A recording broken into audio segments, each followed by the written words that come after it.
네, 안녕하십니까. 반갑습니다. 이 사회자분께서 너무 겁을 줬죠. 그리고 제가 여러분들에게 충격과 공포를 준다기보다는 그냥 몰랐던 얘기 좀 알게 해주는 쪽이 더 많을 것 같습니다. 너무 걱정하지 마시고요. 자, 제 소개는 잘 해주셨기 때문에 바로 본론으로 들어가겠습니다. 저는 심리학자로서 분단 문제, 그 다음에 이제 다음번에 또 12월 달에 강의하게 돼 있는 책이 있죠. 월북하는 심리학. 그래서 남쪽 사람들과 북쪽 사람들의 심리를 비교하는 그런 연구들을 이제 진행해 왔습니다.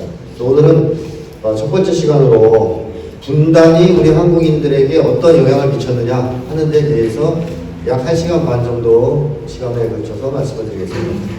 트라우마라는 단어는 익숙하시죠? 워낙 많이 쓰는 단어니까. 간단하게 얘기하자면 마음의 상처를 이제 트라우마라고 할 수 있습니다. 그렇다면 분단 트라우마는 분단으로 인한 마음의 상처가 되겠죠. 근데 분단이 왜 우리한테 상처가 될까요? 여러분들도 다 알고 계시겠지만 우리 한국은 분단 체제 속에 갇혀 있습니다.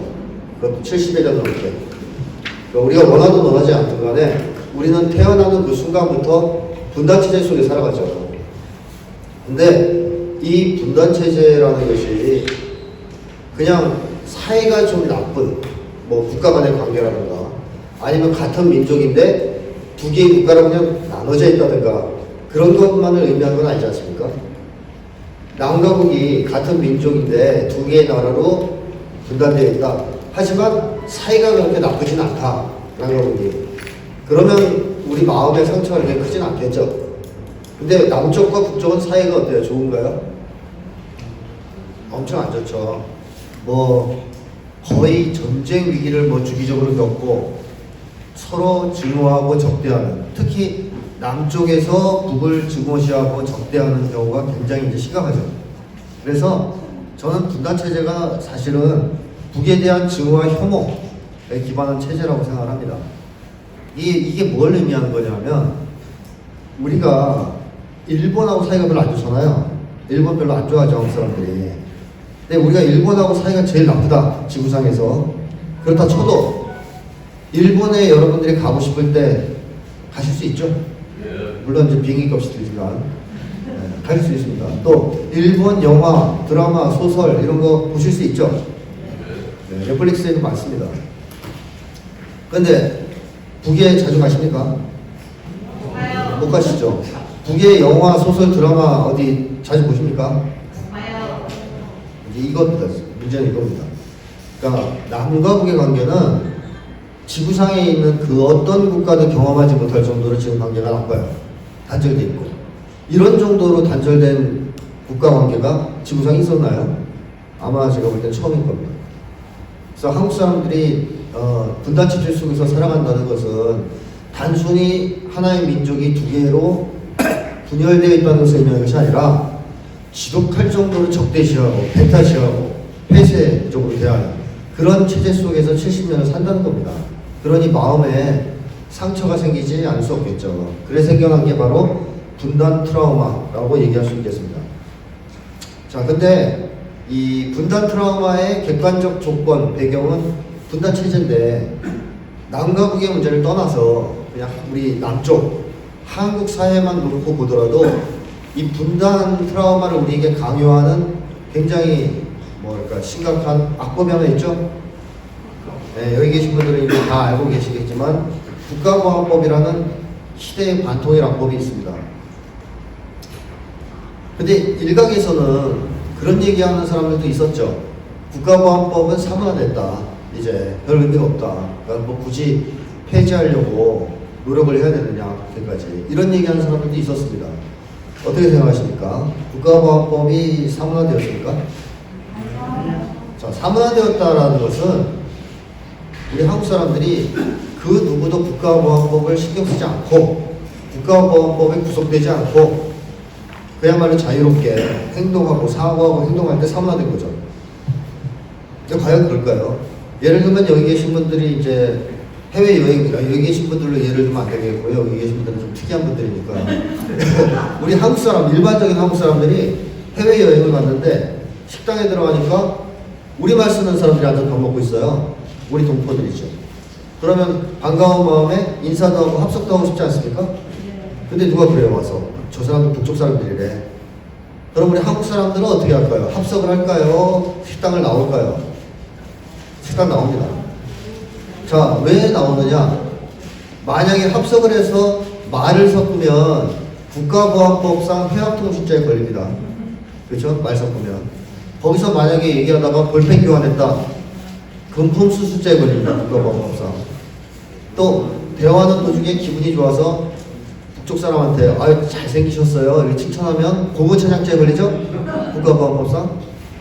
그리고 북쪽 사람들이 또 이제 헤어질 때 자 돌아가서 열심히 사시오 그럼 네 하고 대답했어요. 지령수수죄에 걸리죠?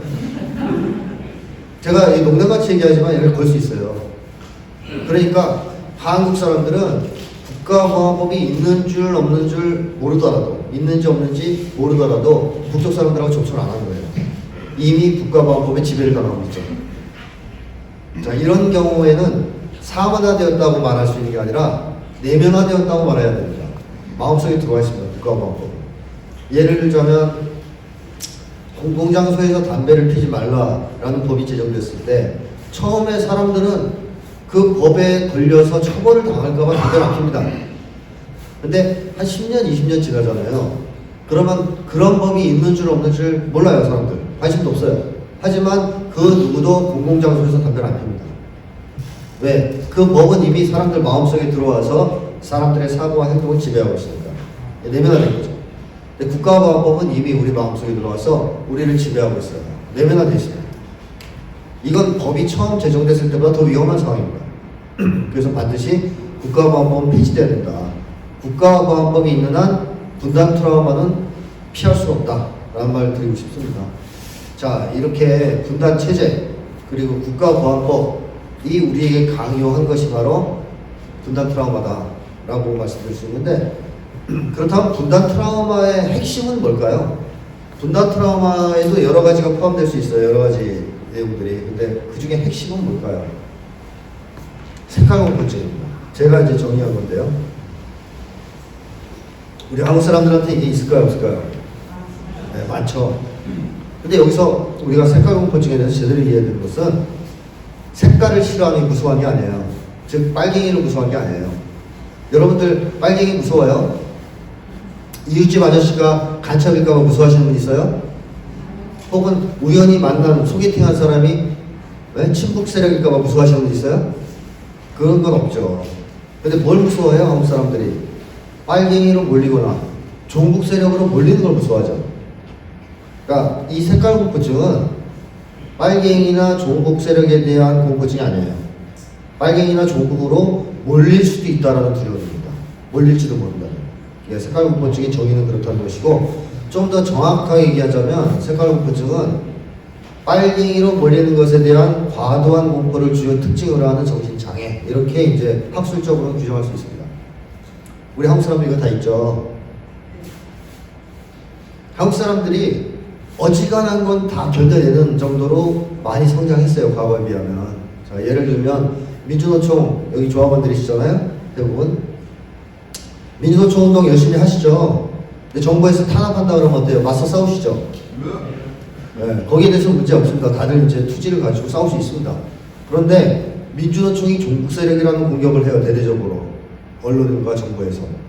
또 언론에서 민주노총 안에 거대 간첩단이 잠복했다, 적발했다 라는 기사가 막 터져 나와요.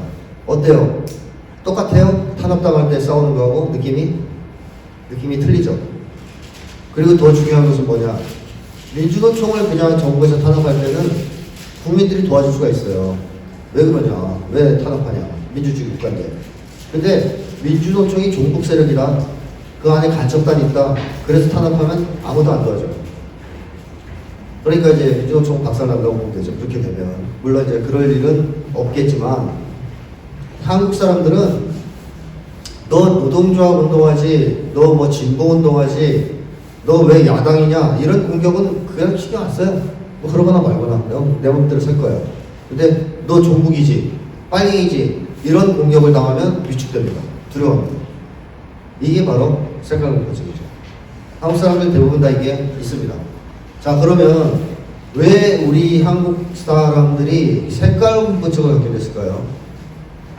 그 일반적인 공포증이 생기는 과정과 똑같기 때문에 개공포증을 가지고 설명을 드리면 이렇습니다. 개공포증이 있는 분들이 있습니까 혹시? 네.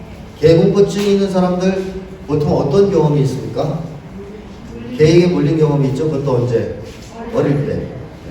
어릴 때 개에게 물릴 때 그 아이가 그때 경험하는 건 뭐예요? 죽음. 공포 중에서 죽음의 공포. 내 여기서 죽는구나. 죽는다는 게 이런 거구나. 죽음의 공포를 느껴요. 근데 죽음의 공포는 사람이 감당하기 정말 어려운 강력한 감정입니다. 그래서 그게 처리가 안 되고 해소가 안 되고 그대로 마음속에 있다가 자기를 문 개가 아닌 다른 개에게 연합이 돼요. 개에게 일반화되는 거죠. 다른 개. 그러면 그 다음에 다른 개를 만나면 마음속에서 어떤 공포가 올라오는 거예요? 죽음의 공포가 올라오는 거죠. 이게 개 공포증이거든요. 색깔 공포증도 똑같은 과정을 거쳐서 생겨난 겁니다. 자, 예를 들면 국가 권력이 백성들한테 빨갱이다라는 공격을 퍼붓는데 그런 공격을 하고 나서 아무 일도 없더라. 그냥 단순한 언어적 공격으로 끝나더라. 그러면 한국 사회에 색깔 공포증이라는 게 생겨났을까요? 그 정도 한번 생기지 않습니다. 언어적 공격으로는 절대 공포증 안 생깁니다. 그러면 만약에 국가 권력이 백성들한테 빨갱이다 라고 공격을 퍼본 다음에 그 사람들을 잡아다가 다 죽여요.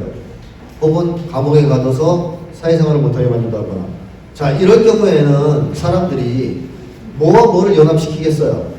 색깔 공격과 국가폭력, 색깔 공격과 죽음의 공포를 연합시키게 되죠. 그래서 이제 일반화가 돼요. 색깔 공격 일반에다가 다 그걸 연합시킨 거예요. 그래서 색깔 공격을 당하면 뭐가 마음속에서 올라온다?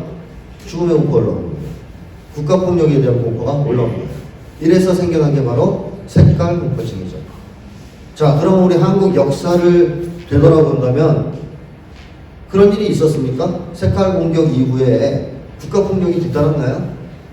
네, 그렇죠. 다들 여기 많이 이제 아시는 분들이니까 해방을 전후한 한국전쟁을 전후한 시기는 극심했습니다. 정말 엄청난 양민학살이 있었는데요. 어떤 명분으로 사람들을 죽였어요? 빨갱이라고 몰아서 죽였죠. 또는 죽이고 나서 왜 죽였냐 그러면 빨갱이가 죽였다라고 얘기하죠. 그럼 당연히 색깔 공격과 죽음은 연합되지 않겠습니까? 그래서 한국 사람들은 색깔 공격을 당하면 그것을 단순한 언어적 공격이라고 생각하지 않습니다. 뭘 느끼느냐 그 순간 죽음의 공포를 느끼고 살인 예고장을 받는 것 같은 두려움을 갖게 됩니다. 이게 이제 색깔 공포증이죠. 한국 사회의 비극적 역사로부터 우리 한국의 비극적 역사로부터 생겨난 게 바로 색깔 공포증이다. 물론 지금은 옛날만큼 빨갱이라고 공격하고 죽이고 이런 일은 좀 적어졌기 때문에 약화되고 있습니다. 아직 이제 서서히 많이 약화됐죠. 과거에 비해서. 하지만 여전히 한국 사회에는 이 색깔 공포증이 자리를 잡고 있다. 이렇게 이제 말씀드릴 수 있겠고요. 자, 색깔 공포증은 정신장애잖아요. 제가 이렇게 정확하게 정신장애라고 규정해놨죠. 공포증은 정신장애입니다. 그렇다면 한국인 절대 다수의 한국 사람들이 색깔 공포증이 있다는 얘기는 우리 한국 사람들의 정신 건강이 어떻다는 거예요? 문제가 있다는 거죠. 어떤 사람들은 이렇게 얘기할 수도 있을지 몰랍니다. 나는 정신 건강이 너무 좋다. 뭐 상담 같은 것도 받을 필요 없고 나는 진짜 말짱해. 하지만 그 사람도 한 가지 정신장애를 앓고 있어요. 색깔 공포증. 이 색깔 공포증이 사라지기 전에는 우리 한국인들의 정신 건강은 정상화될 수 없습니다. 이거에 대해서 자각을 좀 해야 됩니다. 기분이 좋냐 나쁘냐 문제가 아닙니다. 또 한국 사회는 정상화될 수가 없습니다. 왜? 절대 다수가 정신장애를 앓고 있는데 사회가 정상이겠습니까? 자, 그래서 제가 색깔 공포증이 우리 한국인들이 집단적으로 앓고 있는 이 색깔 공포증이 한국 사회에 어떤 악영향을 미치느냐에 대해서 제가 세 가지 측면에서 설명을 좀 드리겠습니다. 우선 첫 번째로 색깔 공포증은 사고 능력을 저하시킵니다. 한국 사람의 사고 능력을 저하시킵니다. 이건 어떤 얘기냐면 아까 어릴 때 개에게 물려서 개공포증이 생긴 아이 얘기를 했잖아요. 그 아이가 커서 덩치가 큰 강호동 같은 사람이 됐어요. 편의상 강호동이라고 해보죠. 자, 근데 이 강호동이 길을 가는데 조그만 강아지가 나타났습니다. 그러면 객관적으로 볼 때 강아지가 강호동을 무서워해야 됩니까? 강호동이 강아지를 무서워해야 됩니까? 강아지가 무서워야 되겠죠. 그죠? 한 주먹 아닙니까? 근데 누가 무서워해요? 강호동이 무서워합니다. 개공포증이 있어서. 그 조그만 개 앞에서 얼어붙어가지고 땀을 삐직삐직 흘리고 그 조그만 강아지가 얄막 굴러 그러면 막 바닥 굴러다니고 그래요. 와, 너무 어리석죠. 우리가 볼 땐. 강호동은 왜 그런 짓을 할까요? 그 덩치 큰 사람이 한 주먹에 때려잡을 수 있는데 사고 능력이 마비돼서 사고 능력이 마비되면 대응을 할 수 있어요? 제대로? 내가 저 강아지를 주먹으로 때려잡을 수 있다는 생각 못해요. 사고가 안 되니까. 그러니까 시키는 대로 하는 거죠. 불러 그러면 부르는 거예요. 무서워서. 이거는 색깔공포증만의 특징이 아니고 공포증이 다 그렇을 거예요. 똑같아요. 사람이 공포를 느끼면 사고가 안 돼요. 생각이 안 됩니다. 여러분들도 아마 일상에서 경험해 보신 적이 있을 수도 있을 겁니다. 이런 사례를. 공포 영화 보면 이런 장면 많이 나오지 않습니까?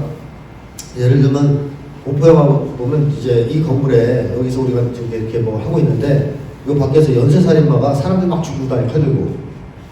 그러면 우리가 어떻게 해야 살아날 확률이 제일 높겠어요? 힘을 합쳐서 때려잡으면 되지 않겠어요? 우리가 사람이 몇 명이에요?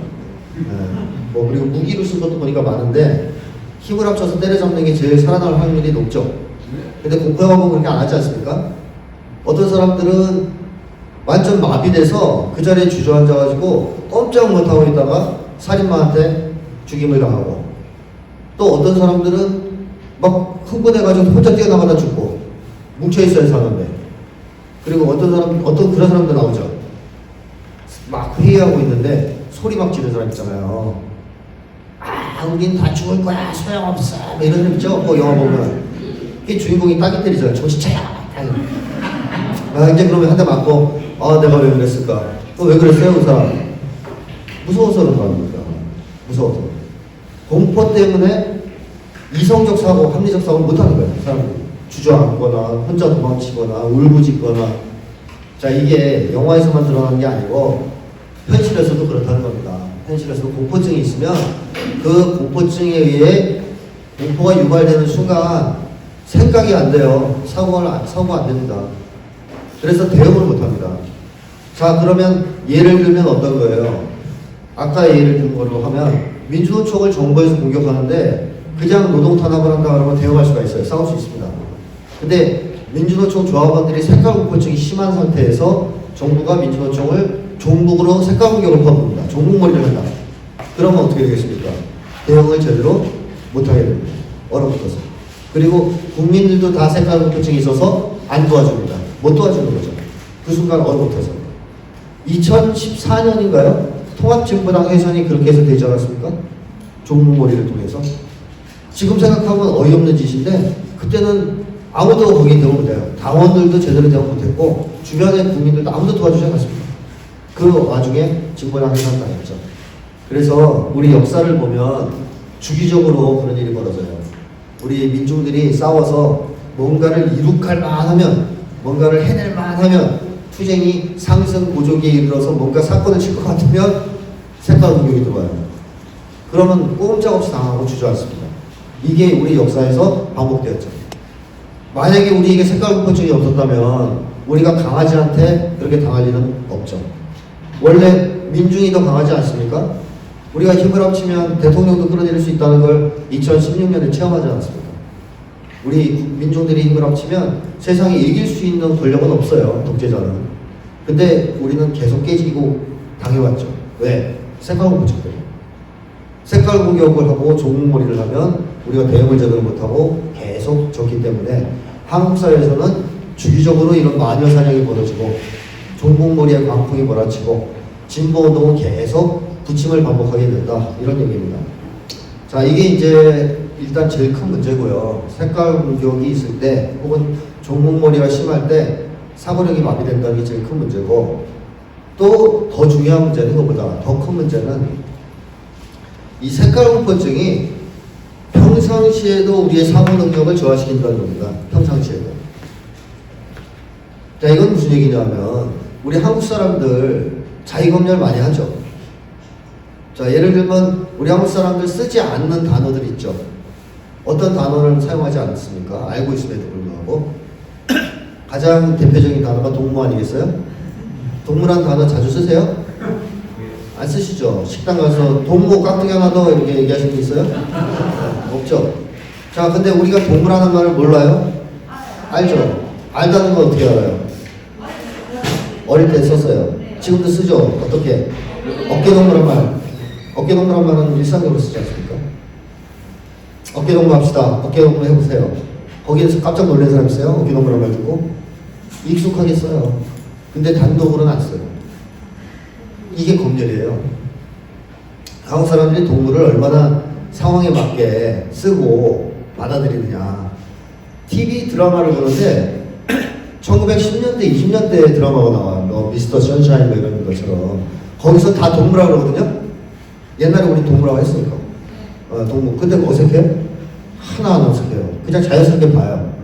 근데 2000년대 지금의 시대에 나오는 드라마를 보이다 갑자기 누가 동물 소리라는 드라마에서 그럼 깜짝 놀라 쳐다보죠. 누군가. 그러니까 동물한 말 자체가 중요한 게 아니고 어떤 맥락에서 쓰냐에 따라 사람들이 안전하냐 안전하지 않냐를 검열하는 거예요. 한국 사람들은 그런 점에서 보면 검열의 대가 아닙니까?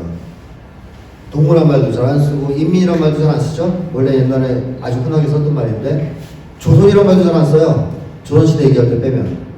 오늘날의 현대사회에서 조선이란 말을 자유롭게 쓸 수 있는 놈들은 조선일보밖에 없어요. 그렇죠?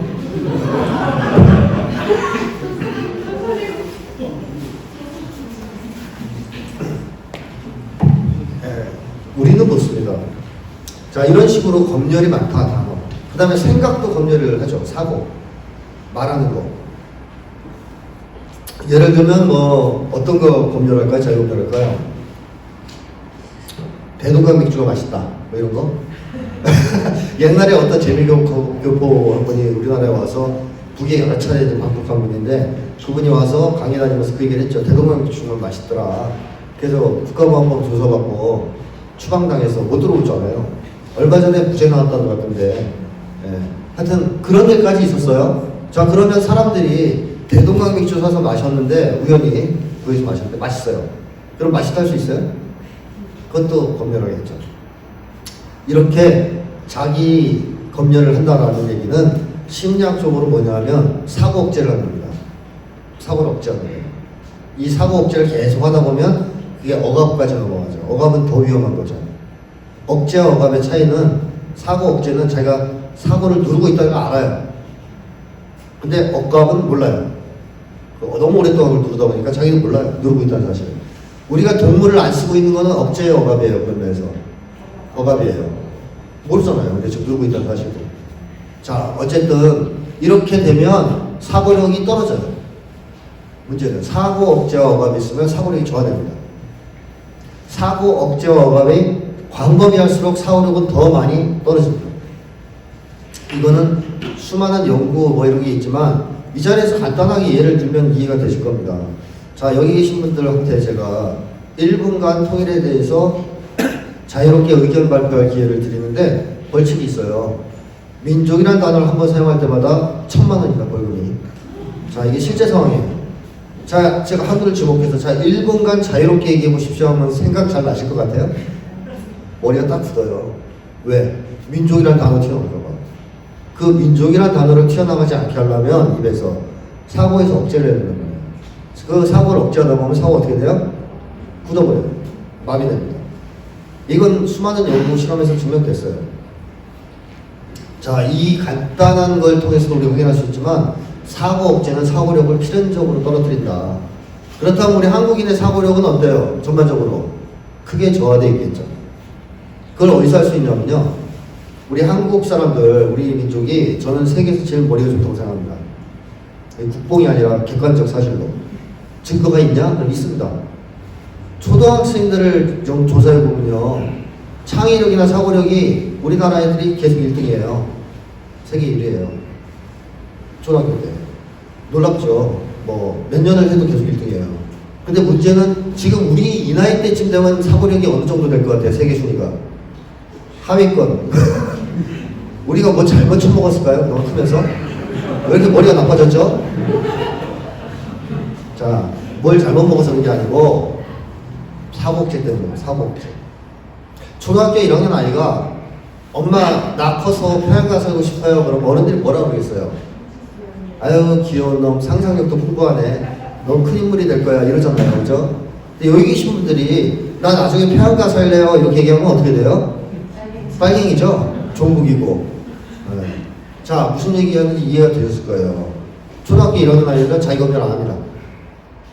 그거 몰라요. 그런 거. 그러니까 사고 업체가 없어요. 그러니까 창의력이 세계 1위가 나오죠. 초등학교 5학년 정도만 되면 사고 업체가 시작돼요. 학교에서 토론하다가 친구가 야 그건 빨갱이들이란 말인데 그건 사회주의인데 선생님도 그걸 뭐라 하고 배워요. 이거 안 되는구나 안 되는구나. 나이를 먹어가면 먹을수록 더 많죠. 그런 게. 그러다 보면 점점 더 사고 업체가 심해지죠. 거기에 비례해 사고력은 저하되는 겁니다. 우리 한국 사회에서 왜 한국이 노벨상 수상자 안 나오는지 아시겠습니까 이제? 나올 수가 없어요. 국가보안법 때문에. 사고력이 정상이 아니거든요. 뛰어난 천재들도 여기에 딱 걸려버리면 사고가 제대로 돌아가지 않습니다. 근데 이 아까 민족이란 단어 하나를 쓰지 말라 그래도 상당한 불편감을 느꼈잖아요. 그 순간 상상만 해도 민족이란 걸 억제한다라는 걸 상상만 해도 머리가 굳는 느낌이 들었죠. 불편감. 근데 여러분들 엄청나게 많은 것들을 사실 우리가 지금 억제하고 있는데 억압하고 있는데 불편감 잘 못 느끼시죠? 이거는 왜 그럴까요? 불편하지 않았을까요? 너무 오랫동안 불편했을까요? 네, 두 번째입니다. 그러니까 우리는 그렇잖아요. 머리가 안 돌아가고 무거우면 어젯밤에 과음을 해서 그랬거니 뭐 공기가 나빠서 그랬거니 이래 생각하지 자기 검열과 억제가 영향을 미칠 거라는 생각은 안 하죠? 근데 이거를 극적으로 체험하신 분들이 있더라고요. 제가 이거 우연히 알게 된 건데 개성공단에서 근무하셨던 분들하고 같이 대화할 기회가 있었습니다. 한 명이 아니라 여러 명이에요. 근데 그분들이 비슷한 얘기를 하세요. 어떤 얘기냐면 개성공단에서 이제 한 몇 달 지내면 소위 그 마음의 탄계가 풀린다 그러지 않습니까? 이게 딱 풀려버려요. 거기서 몇 달 지내면. 그러면 무슨 얘기든지 할 수 있게 되죠. 거기서는. 지금 자기 검열이 사라지니까, 억제가 사라지니까. 예를 들면 북쪽 사람들은 너무너무 착하다, 인성이 너무 좋아, 이런 얘기는 문제 없죠. 또 야 부분 무상주택이라며 너희는 직업적도 안 하면 좋겠다 이런 얘기는 되죠. 거기서는. 네. 거기서는 자연스럽게 대화하면서 얘기 할 수 있어요. 근데 이분들이 거기서 몇 개월 혹은 몇 년을 근무하다가 한국에 내려올 거 아니에요. 계속 있진 않고. 내려오면 친구나 지인을 만나서 대화를 하다 보면 무심코 북에서 하는 대로 한다는 거예요. 마음의 탄기가 이미 풀렸으니까. 그러니까 남쪽 사람들에서 친구 만나서 대화하다가 야 걔네 무상주택이래 너무 부러워 이러면 반응이 어떨 것 같아요? 야 너 개성공단 근무하더니 빨갱이 돼서 내려왔구나. 아니면 화를 낸 사람도 돼요. 야 이 미친놈 뭐야 너는 뭐 이러면 이분들이 그걸 경험한 거예요. 다. 한국 사회에 와서 북쪽에 있을 때처럼 사고하고 행동하면 욕을 먹는다, 문제시된다 라는 걸 경험을 한 거예요. 그 다음부터 이분들이 경험한 게 뭐냐면 개성공단으로 넘어가는 이 두 개의 점 있잖아요. 넘어가는 거. 차를 타고 남쪽에서 거기를 통과하는 때쯤이면 머리가 싹 개는 느낌 있죠. 머릿속이 막 돌아가고. 그런데 또 반대의 현상을 느꼈대요. 거기서 근무하다 남쪽으로 넘어올 때면 머리가 꽉 잠기면서 무거워지는 느낌, 불편감을 느꼈답니다. 다 그 얘기를 하세요. 자, 우리는 느껴보지 못하는 거죠. 왜? 한 번도 자기 검열, 사고 억제가 풀린 적이 없습니다. 미국 간다고 풀리겠어요? 아까 해외여행 갔을 때 얘기했잖아요. 외국 나가도 안 풀려요. 최소한 개성공단에서 한 4, 5개월 풀려요. 그래야 이제 거의 타개가 탁 풀리면서 이게 끊어지거든요. 그 다음부터 다시 묶일 때 그 불편감을 느끼는 건데 우리는 느낄 수 없는 거죠. 남북관계가 엄청 좋아지고 통일이 되면 우리도 느끼겠고 사고력이 정상화되겠죠. 어쨌든 우리 머리 나쁘게 만드는 게 국가보안법이다. 이렇게 이제 생각하시면 돼요. 우리가 머리를 제대로 못 쓰는 거. 내가 공부를 아무리 해도 지금 수능 성적이 안 나오는 것도 역시 국가보안법 때문이다. 이렇게 생각하시면 되겠습니다. 자, 그 다음에 또 하나의 문제점은 뭐냐면 이 색깔공포증이 한국인들한테 아주 비정상적 사고를 하게 만든다는 겁니다. 자, 여기서 비정상적 사고라는 것은 뭐냐면 정상적 사고가 아니다라는 뜻이잖아요. 이 정상적 사고라는 것은 가치 판단을 한 다음에 사고하는 겁니다. 사고와 행동을 하는 걸 정상적 사고라고 저는 이제 지금 표현하는 건데요. 자, 판단에는 두 가지 종류가 있어요. 진위 판단과 가치 판단이라는 게 있습니다. 진위 판단은 참이냐 거짓이냐를 판단하는 거고요. 가치 판단은 나한테 이로운가 해로운가를 판단하는 겁니다. 이로우면 가치가 있고 해로우면 가치가 없죠. 자, 그래서 사람들은 항상 이 판단을 먼저 합니다. 사고를 하는 과정에서 계속. 여러분들도 하루 종일 이걸 여러 번 해요. 자기를 의식을 못해서 그렇지. 해가 동쪽에서 떠서 서쪽으로 진다 이런 얘기를 들으면 여러분들은 참이라고 생각하시죠. 뭐 순간적으로 생각하실 겁니다. 그게 진위 판단이죠. 그 다음에 뭐 종부세를 뭐 없애겠다 이런 얘기를 들으면 여러분 순간 어떤 판단을 해요? 우리에게 유리한가 해로운가 이로운가 해로운가 판단하시죠. 내 가치 판단이에요.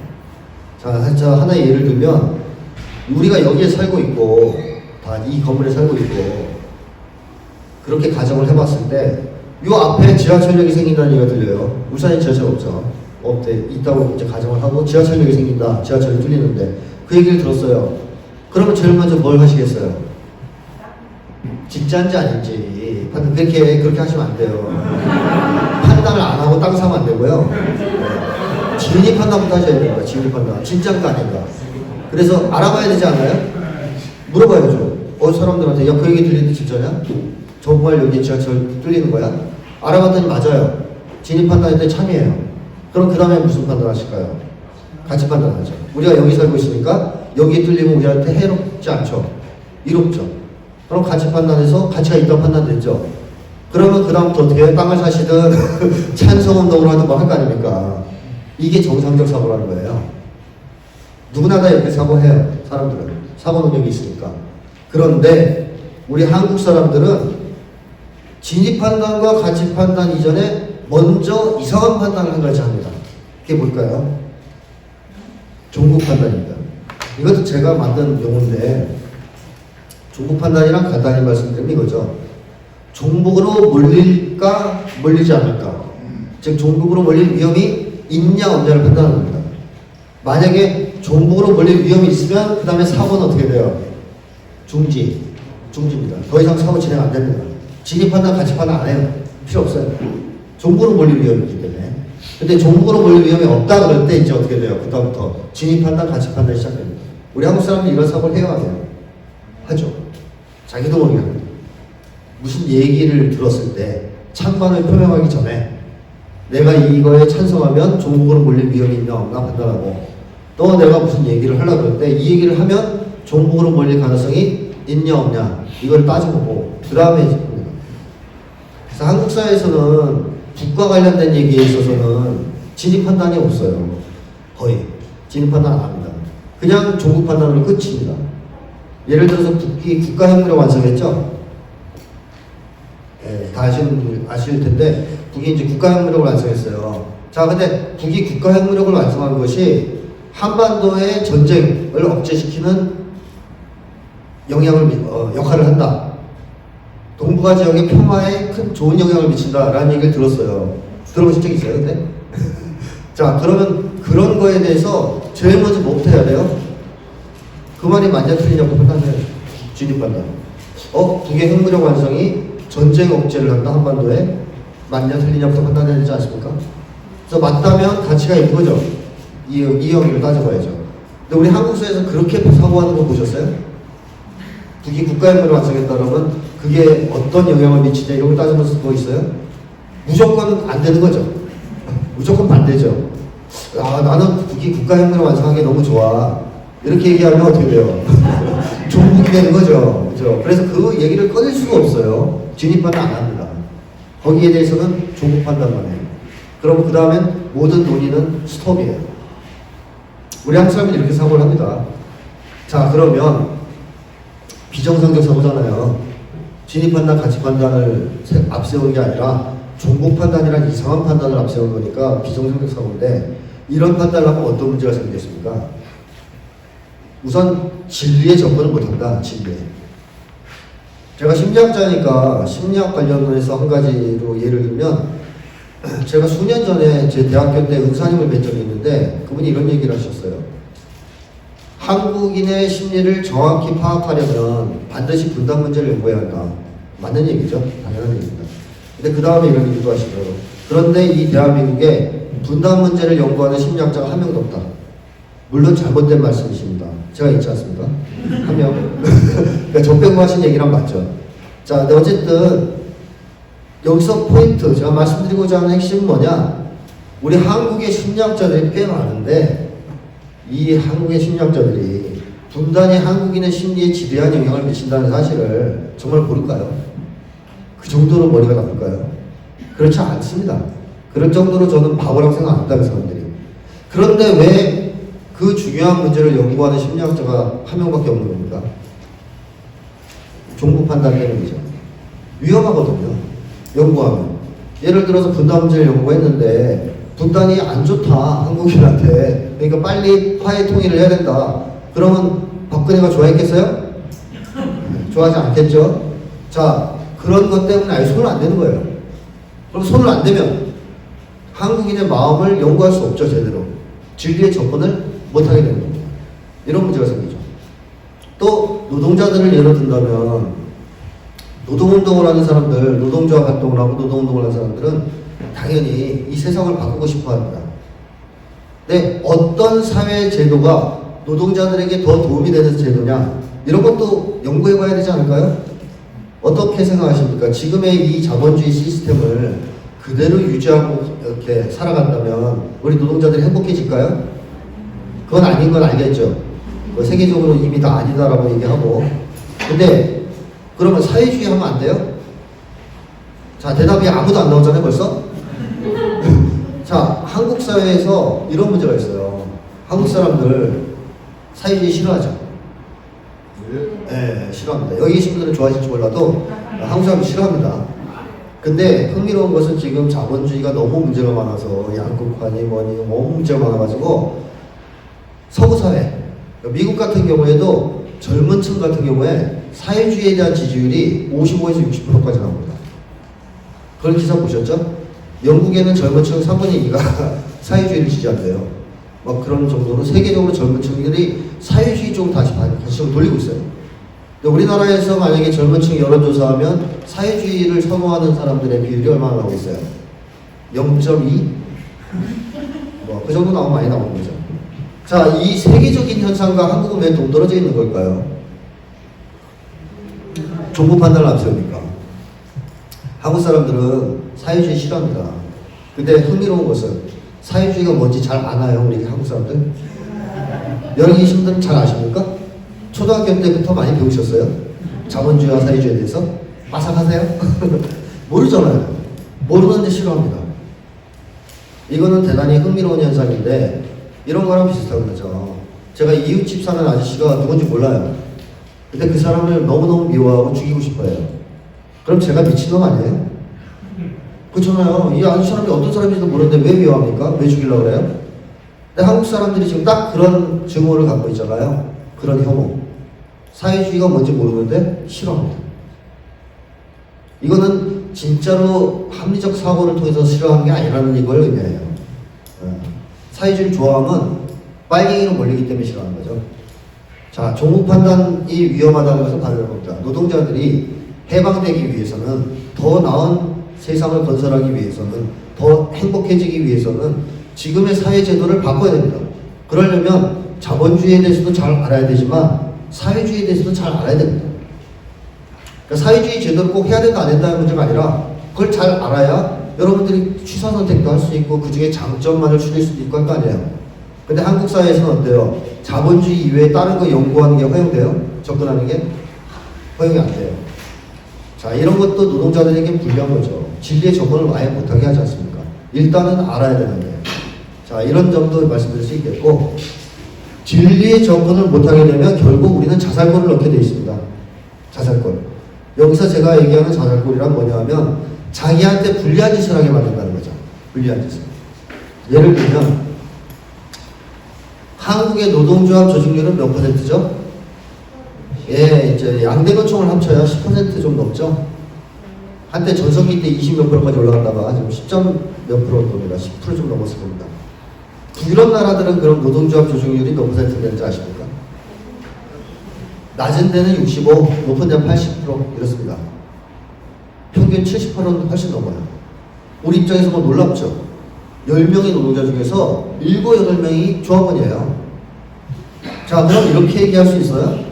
북유럽 노동자들은 노동조합이 노동자에게 이익이 된다는 사실을 잘 알고 있기 때문에 절대 다수가 노동조합에 가입하고 한국 노동자들은 그걸 모르기 때문에 가입을 안 한다라고 얘기하면 맞습니까? 그렇게 얘기하면 우리 한국 노동자들을 모욕하는 거죠. 우리 한국의 노동자들도 마음 깊은 데서는 다 알고 있죠. 노동자에게 노동조합이 이익이 되고 사용자나 사장이나 관리자에게 머리 조아리며 사는 게 아니라 노동조합 만들어서 당당하게 자기 주장하면서 사는 것이 사람답게 사는 것이다. 왜 모르겠습니까? 다 알죠. 근데 왜 가입하지 않습니까? 몰라서가 아니에요. 가입하면 어떤 문제가 생겨요? 한국에서는 노동조합 활동하고 노동운동하면 사회적 시선이 어때요? 장하다. 뭐 존경받습니까? 어디 카페 가서 나 민주노총이야 그러면 어이구 훌륭하신 분들 뭐 이런 거 있어요? 그래서 커피 하나 더 주고 빨갱이라고 하잖아요. 빨갱이들. 저 빨갱이 새끼들 또 설친다.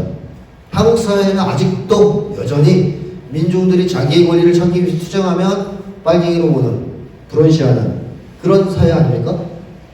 그렇다면 노동조합에 참가한다는 것은 결국 뭐가 되기 쉬운 거예요? 어떤 걸 당하기가? 색깔 공격 당하기 쉬운 거죠. 색깔 공격 당할 확률이 올라간다는 의미하죠. 그러면 가입하겠어요? 안 하죠. 거기까지 계산 다 돼요. 사람들 머리 좋거든요. 그래서 가입을 안 하지만 말로는 딴 얘기를 하죠. 나 빨갱이로 물릴까봐 무서워서 종부머리 당할까 무서워서 안 해. 이렇게는 얘기 안 하고 혹은 그걸 의식을 못할 수도 있고 말로는 그렇게 얘기한 거죠. 한국의 노동조합 운동은 노동운동은 좀 이상해. 나는 민주노총의 방식이 너무 과격하다고 생각해. 이제. 근데 한국노총도 가입 안 해요. 그런 사람들. 하여튼 여러 가지 합리화를 합니다.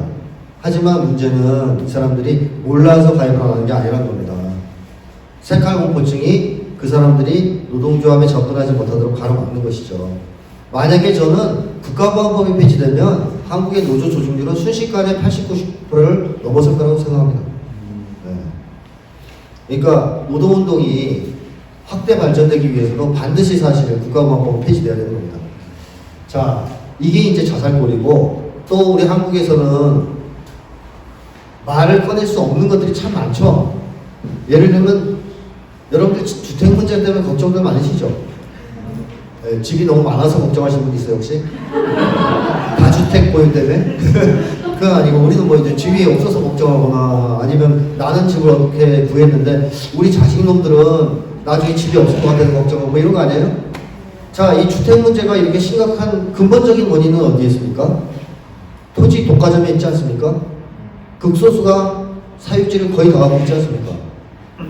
어떤 통보에 의하면 뭐 상위 10%가 90% 이상의 땅을 독점하고 있다는 통계도 있는데, 자, 그렇다면 근본적인 해결책은 뭐겠어요? 부동산 문제, 집 문제를 해결하는 토지 공유화 아닙니까? 국유화?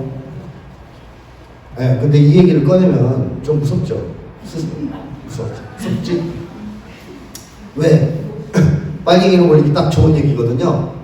자, 한국의 진보정당이나 노동운동 진영은 이번에 민주노총에서 총파업할 때 토지 공유화 얘기하지 않았나요 혹시?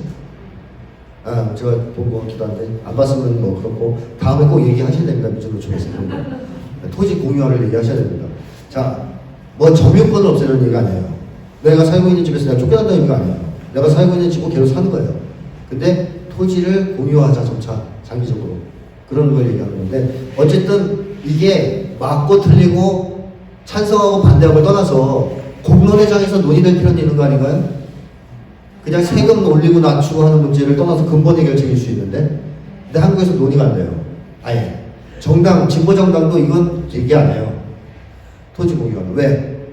빨갱이로 몰릴 게 분명하니까. 종부몰이 당할 게 분명하니까. 대학생들도 그래요. 무상교육하면 다 끝나는 거 아니에요? 반값 등록금 얘기할 필요 없잖아요. 무상교육 하면 되잖아요. 근데 무상교육 얘기 안 꺼내죠. 그냥 반값 등록금만 얘기했잖아요. 왜? 무상교육 얘기하면 빨리로 종북으로 물리니까. 그게 예상되니까. 이게 의미하는 건 뭐냐면 우리가 정말로 세상을 바꾸고 싶고 행복해지려면 근본적인 욕을 해야 됩니다. 그걸 실천해야 되고. 근데 그 얘기를 꺼낼 수가 없어요. 종북물이 무서워서. 그래서 항상 개량적인 주장만 해요. 아, 무상교육은 안 되고 등록금 좀 깎아주세요. 토지국유화 이 얘기는 못 꺼내고 아유 그냥 세금 좀 더 때리자 이런 얘기밖에 못하는 거죠. 자, 이거는 결국 우리 노동자들 또 우리 민중들의 엄청난 손해가 되는 짓을 하게 만드는 것이 바로 이 종목 판단을 앞세우는 것이 자살골을 넣게 만든다는 걸 보여주는 사례죠. 어떻게 보면 이렇게 비유할 수도 있어요. 우리는 원래 100만 원을 요구할 권리가 있어요. 우리가 행복해지기 위해서. 근데 종북몰이가 무섭고 종북 판단을 앞세우기 때문에 항상 10만 원, 20만 원만 달라고 하고 사는 거예요. 그렇게 해서 어떻게 세상을 바꾸고 어떻게 우리가 행복해질 수 있겠습니까? 자, 이런 이제 문제들이 있다는 거죠. 지금까지 제가 쭉 말씀드린 것이 그 사고 능력에 대한 얘기인데 이걸로만 벌써 지금 1시간 가까이 제가 시간을 허비했습니다. 이제 나쁜 의미가 아니고 시간 배분을 잘해야 되는데 두 가지나 남았잖아요 지금, 그죠? 자, 그래서 두 번째 얘기를 이제 하겠습니다. 사고 능력 저하에 대한 얘기를 말씀드렸으니까 후진적 정치를 고착시킨다는 점을 좀 말씀드리고 싶은데요. 생각 걱정이. 자, 정상적 정치가 아니라는 뜻입니다. 이것도 후진적이라는 뜻은. 근데 정상적 정치라는 것은 어떤 정치일까요? 저는 단순하게 얘기하자면 자본주의 사회에서의 정상적 정치란 정책 경쟁을 하는 정치라고 생각합니다. 정책 경쟁. 예를 들면 진보당과 진보정당과 보수정당이 각기 국민을 대변하는, 물론 보수정당은 국민을 대변하는 걸 하지 않지만 한 건 정책을 개발하고 그걸 국민들한테 알리고 표로 심판받는 이런 정치를 하는 게 정상적 정치 아닌가요? 근데 우리 한국의 정치가 그러냐 하는 겁니다. 아니라는 거죠. 자, 구체적으로 좀 예를 들어보면 지금 우리나라보다 더 살기 좋다고 얘기되는 나라 꼽으라면 이제 북유럽 나라들 꼽을 수 있죠. 복지국가들. 북유럽 나라들은 대부분 다 무상의료 무상교육을 합니다. 의상의료 무상교육을 하고 있어요. 근데 무상의료 무상교육을 처음에 북유럽 나라들에서도 진보정당에서 주장했을 거 아니에요. 근데 보수정당이 이걸 받아들였습니까? 양보해서? 받아들였으니까 지금 하고 있겠죠. 근데 북유럽 보수정당은 왜 무상의료 무상교육에 찬성했을까요? 왜 그걸 받아들였을까요? 태어날 때부터 좀 마음씨 착하게 태어나서 그럴까요? 이건 말도 안 되는 소리고요, 그죠? 자, 이런 겁니다. 진보정당이, 북유럽에 있는 진보정당이 무상의료 무상교육을 주장하는데 국민적 지지가 95%가 넘는다. 그럼 보수정당이 그걸 반대하면 어떻게 되겠습니까? 선거에서 참패하겠죠. 그걸 넘어서서 정당 존립이 위태로워질 수도 있어요. 그러니까 북유럽 사람들이 꺼지라 그럴 수도 있어요. 너희 같은 정당 필요 없어, 꺼져. 완전히 사회에 매장당할 수도 있어요. 자기들이 다 죽게 생겼어요. 그걸 계속 거부하다가. 그래서 받아들인 거 아닌가요? 이게 정상적 정치라는 겁니다. 그나마.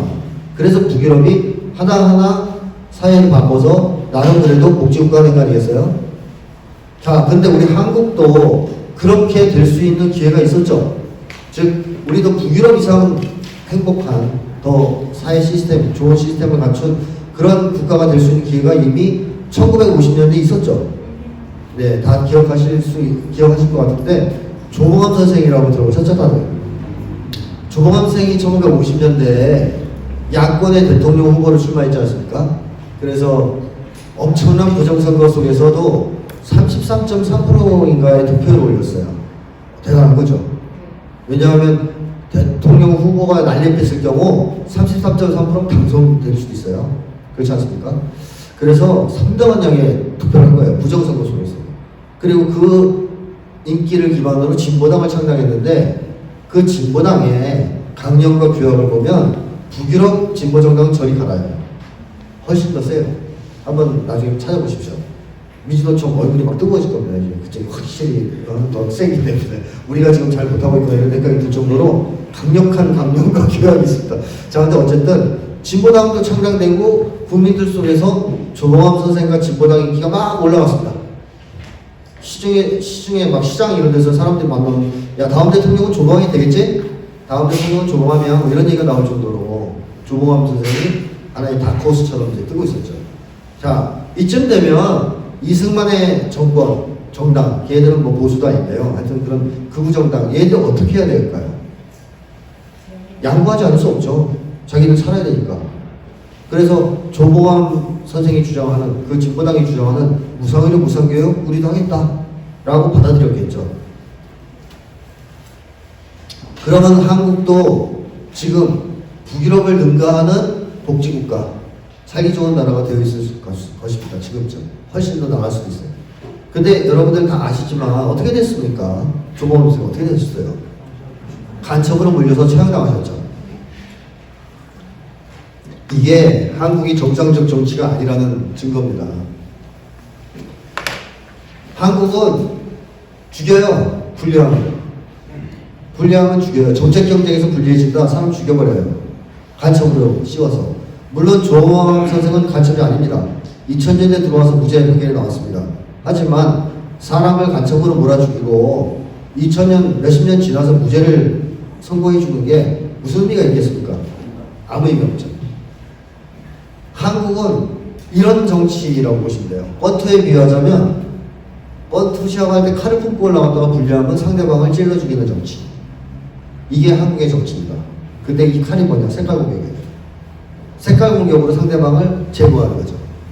우리 역사를 보면 너무나 많습니다. 대표적인 거는 50년대 조봉암 선생을 간첩으로 몰아 처형한 사건, 70년대 김대중 전 대통령을 빨갱이로 몰아서 집권하지 못하게 한 것. 사실 70년대 김대중 전 대통령을 빨갱이로 색깔 공격을 할 수 없었다면 대통령 그때 되고 남았어요. 충분히. 그럼 우리나라 역사 바뀌었습니다. 왜냐? 이때의 젊은 김대중은 1997년의 김대중이 아닙니다. 이때 당선됐으면 우리나라에 급진적인 변화가 있었을 것 같습니다. 근데 색깔 공격을 너무 당해가지고 집권을 못했죠. 또 2014년에 21세기 들어와서 진보당 해산. 역시 같은 사건이라고 합니다. 같은 맥락의 사건. 한국 정치는 어떤 정치예요? 상대방을 뭘 통해서 이기는 정치예요? 정책 경쟁? 아니죠. 색깔 공격. 혹은 반칙. 그러니까 한국에서는 반칙 잘 쓰는 놈이 이기는 거예요. 그 가장 중요한 반칙 수단은 색깔 공격이에요. 네, 최근에는 색깔 공격이 좀 안 먹히지 않습니까? 옛날에 비해서. 조국 씨가 처음에 법무부 장관 임명되었을 때 조중동을 비롯한 극우 세력이 뭘로 처음에 공격을 한지 기억나십니까? 산업행으로 공격했잖아요. 산업행. 처음에 산업행과 공격했습니다. 사회주의 노동자 동맹. 그러니까 조국이 젊었을 때, 대학생 때 사회주의였다 이거예요. 자, 색깔 공격을 시작한 거죠. 근데 먹혔어요? 안 먹혔어요? 안 먹혔어요. 국민들이, 저 새끼들 또 지랄이네. 저 새끼들 개버릇 남아지고, 지겨워, 미친 새끼들. 이런 분위기였거든요. 자, 안 먹혀요. 극우 보수 세력 입장에서는 당황스럽겠죠. 그래서 뭘로 바뀌어요? 방향을 틀어요. 표창장. 도덕성 공격으로 방향을 트는 겁니다. 색깔 공격이 안 먹히니까. 그래서 요즘에 한국 사회에서 도둑의 힘, 국진당. 얘들이 주로 사용하는 공격수단은 뭐가 됐어요? 도덕성이에요. 이제 민주노총도 빨갱이다 공격이 잘 안 먹힌단 말이에요. 이제 서서히. 옛날 같지 않아요? 그러니까 뭘 자꾸 조작하려고 그래요. 택배 노조에서 누굴 폭행하는 장면을 띄워서 도덕성 같은 거 흠집내려고 그러잖아요? 이 새끼들이 방향을 바꿨다니까요. 그래서 지난번 서울 고선은 어떤 대결이냐? 거의 도곡동 땅과 도쿄 아파트의 싸움. 누가 더 더러운가? 그러니까 이제 뽑아달라는데 이런 거죠. 저 새끼, 저도 좀 더러운데 저 새끼는 엄청 더럽거든요. 그러니까 저를 뽑아주시죠. 이런 선거가 되잖아요. 나도 더럽고 쟤도 더러운데 내가 좀 덜 더럽다. 저 새끼는 열나게 더럽다. 그러니까 나를 뽑아달라. 한마디로 상대방 흠집내서 이기는 정치를 지금 하고 있다는 겁니다. 공격 수단이 색깔 공격에서 도덕성으로 약간 이동했지만 언제든지 기회가 오면 색깔 공격을 다시 쓸 겁니다. 당연히 효과가 있다면. 자, 어쨌든 한국 정치는 이런 정치가 70여 년간 계속됐기 때문에 우리나라의 정당 정치 혹은 정당 간의 어떤 경쟁은 어떤 경쟁이에요? 상대방 흠집내기로 일관한 정당 정치가 되는 겁니다. 정책 정당이 등장할 수 있겠습니까? 이념 정당이 등장할 수 있겠습니까? 또 노동자 계급의 이익을 대변하는 계급 정당이 등장할 수 있을까요? 이게 같은 얘기죠. 세 개가 다 사실은. 그런 진정한 훌륭한 진보 정당 혹은 계급 정당 이런 게 등장할 수 있겠어요? 안 돼요. 성공을 못 합니다. 왜? 정책 경쟁을 하는 정치가 아니기 때문에. 이걸 깨려면 국가보안법이 없어져야 됩니다. 그래서 이제는 더 이상 이런 정치를 해서는 안 되겠구나. 선명한 정책 경쟁을 통해서 승부를 봐야 되겠구나 하는 생각이 들어야죠. 진보정당도 원래 진보정당의 생명선은 뭐예요? 정책이거든요.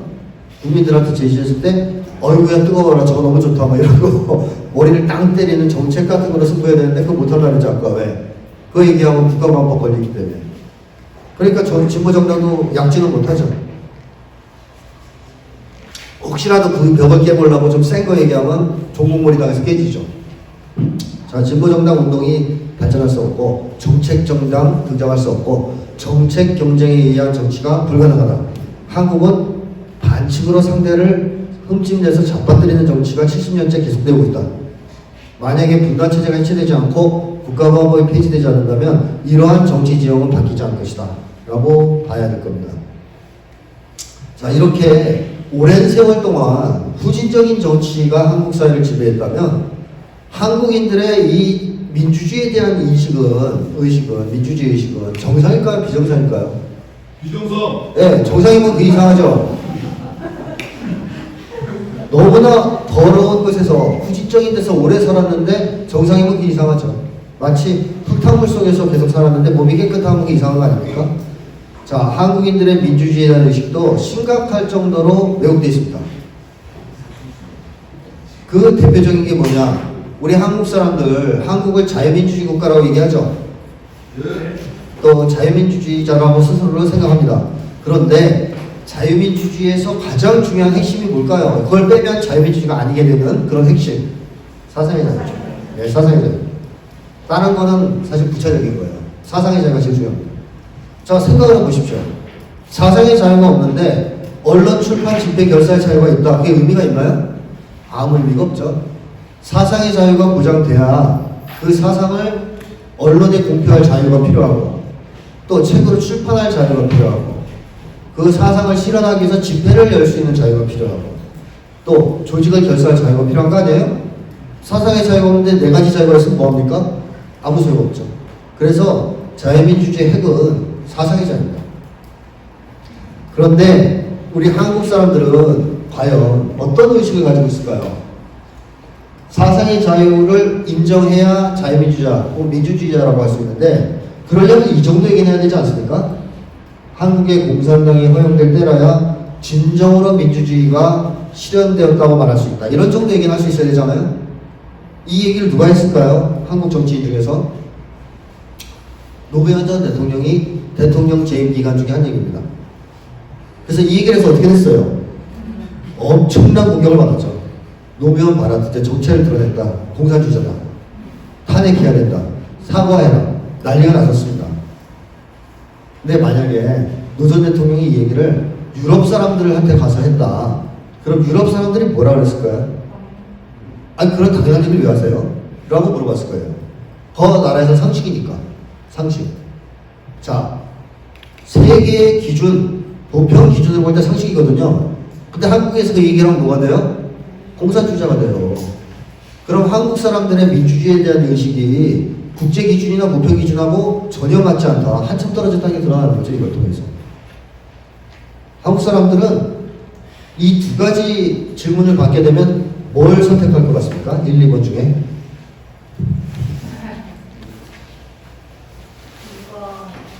네. 여기 계신 분들은 이제 당연히 1번을 선택하시겠지만 대부분의 한국 사람들이 2번 선택합니다. 사상의 자유 중요하지. 맞아. 필요해. 하지만 우리는 국가 대치주의잖아. 특수상황이야. 그러니까 일부는 금지해야 돼. 뭐 친북, 종북, 사회주의 금지해야 돼. 이런 생각 다 갖고 있죠? 한국 사람들. 그런데 이런 사고방식, 특수 상황이므로 사상의 자유를 제한할 수 있다는 사고방식, 이런 논리를 누가 만들었을까요? 처음에. 히틀러입니다. 히틀러. 자, 유럽은 시민혁명 시기 이후부터는, 시민혁명 이후, 즉 자본주의 사회가 된 유럽 사회가 이후부터는 사상의 자유를 절대로 건드릴 수 없게 됐어요. 왜냐하면 사상의 자유를 위해 싸우는 과정에서 봉건제를 무너뜨렸거든요. 봉건제가 사상의 자유를 인정하지 않았기 때문에. 그래서 사상의 자유에 대해서 시비를 걸 수가 없는 분위기였어요. 유럽 분위기가. 그러니까 사상의 자유를 제한하자 이러면 이제 미친놈 이제 취급받는 분위기였다는 것이죠. 그런데 히틀러 입장에서는 사상의 자유를 제한하고 싶어 했습니다. 사회주의를. 그래서 히틀러가 만들어낸 논리가 뭘까요? 바로 저겁니다. 사상의 자유는 보장되어야 한다. 그러나 우리 독일은 사회주의 소련과 대치 중인 특수 상황이므로, 그 당시엔 소련이 이제 러시아가 사회주의 국가였죠. 대치 중인 특수 상황이므로 사회주의는 금지할 수밖에 없다라는 기상천외한 논리를 만들었습니다. 지금 우리 한국 사람들이 믿고 있는 논리랑 100% 똑같지 않나요? 그렇죠. 특수 상황이므로 제한할 수 있다. 한 가지는 금지할 수 있다. 히틀러가 만든 거예요. 자, 그렇다면 저 논리는 민주주의자의 논리입니까? 파시스트의 논리입니까? 파시스트 논리입니다. 파시스트. 다시 말하면 2번은 민주주의하고 아무 인연이 없는 파시스트들의 논리입니다. 한국 사람들이 이거 외국에 나가서 얘기하면 외국 사람들이 딱 그럽니다. 너 파쇼냐? 너 파시스트냐? 라고 물어봅니다. 말도 안 되는 얘기인데 한국 사람들이 이걸 주장하잖아요. 히틀러의 논리를 주장해요. 이런 점에서 본다면 한국 사람들은 정치적으로 보면 다 파시스트예요. 한국 정치인들 다 파시스트입니다. 노무현 전 대통령 정도 얘기할 수 있어야 민주주의자입니다. 우리 국민들 다 파시스트예요. 민주주의자가 없어요. 사상의 자유를 부정하잖아요. 색깔 공격 퍼붓는다 상대방한테 무슨 말 하면 그 사람 다 파시스트인 거죠. 사상의 자유를 인정하지 않는 거죠. 자, 이게 이제 한국 사회 현실이다. 근데 어떤 사람들은 이런 얘기를 하죠. 사상의 자유 뭐 완전히 부정한 것도 아니고 그냥 한 가지 정도 금지하는 거 아니냐. 종북사상, 사회주의. 근데 그게 그렇게 문제가 되냐라고 얘기하는 사람들이 있죠. 어떻게 생각하십니까? 한 두세 개 금지하면 문제가 되고 한 가지만 금지하면 문제가 안 될까요? 자, 한 가지라도 금지하면 그 사회는 반드시 파시화됩니다. 왜 그럴까요? 중세시대 때 사상의 자유를 인정하지 않았다 그래서 모든 사상을 다 금지한 게 아니에요. 딱 한 가지 금지했어요. 기독교 세계관에 위배되는 이단.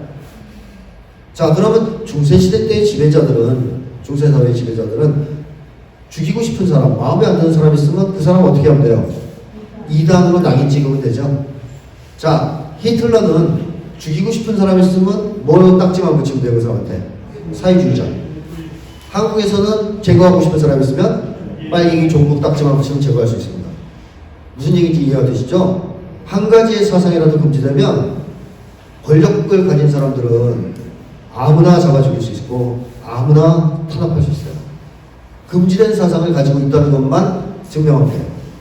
증명 안 해도 돼요. 그냥 덮어 씌우대요. 생각력에서. 그래서 히틀러가 집권했을 때 사회주의자만 죽였습니까? 아니거든요.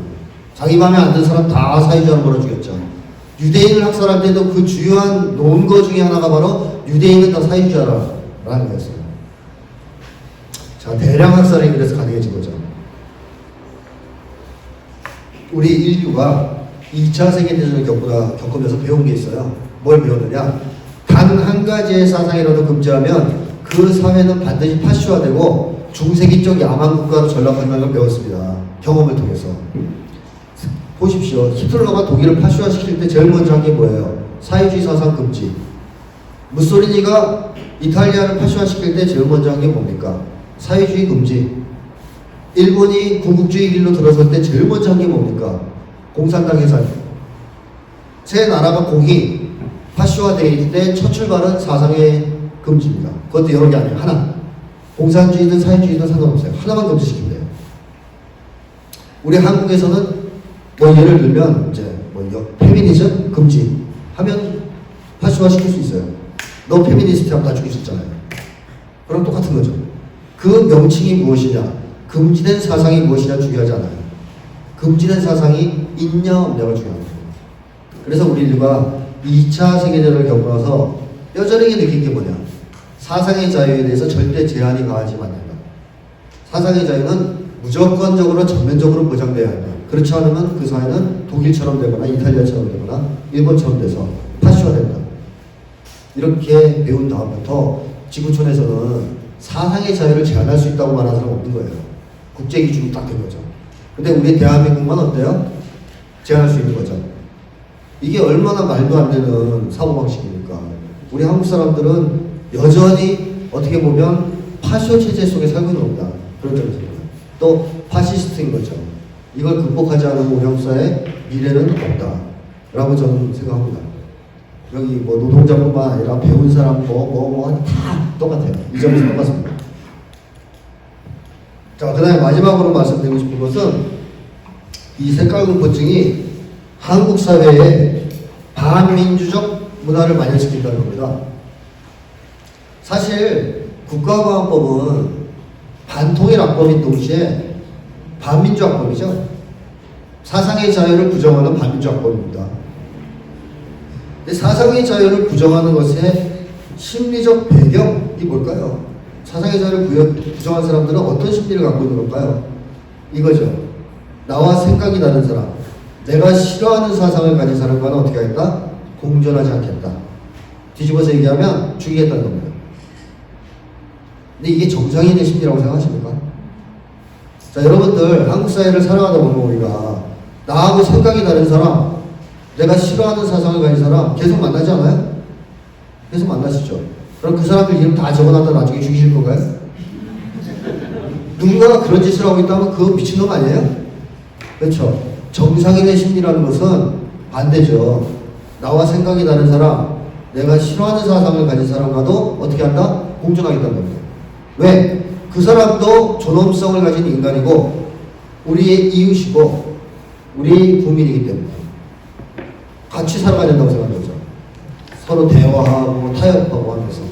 근데 국가보안법은 우리한테 어떻게 해요? 어떻게 하라는 거예요? 너가 마음에 안 드는 사상 갖고 있는 사람이 있으면 어떻게 하라고요? 죽이라는 거죠. 제거하라. 같이 어울려 살아가지 마라. 라고 우리한테 강요하는 거죠. 우리한테 뭘 강요하느냐? 배타주의를 강요하는 겁니다. 근데 이 배타주의 이 심리는 정신병자의 가장 기본적인 특징이죠. 극단주의자, 혐오주의자 다 배타주의에 기반하고 있어요. 나랑 틀려? 그럼 제낄래, 죽일래. 이게 정상인의 심리가 아니잖아요.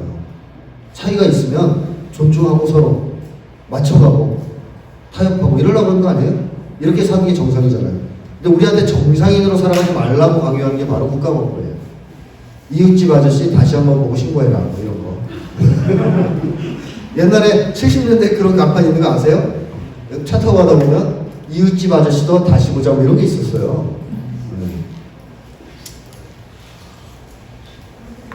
자, 이웃과 더불어 살아가는 게 아니라 이웃이 좀 마음에 안 들거나 문제가 있는 것 같으면 바로 신고하고 작살내자라는 것이 이제 한국 사회의 국가보안법이다.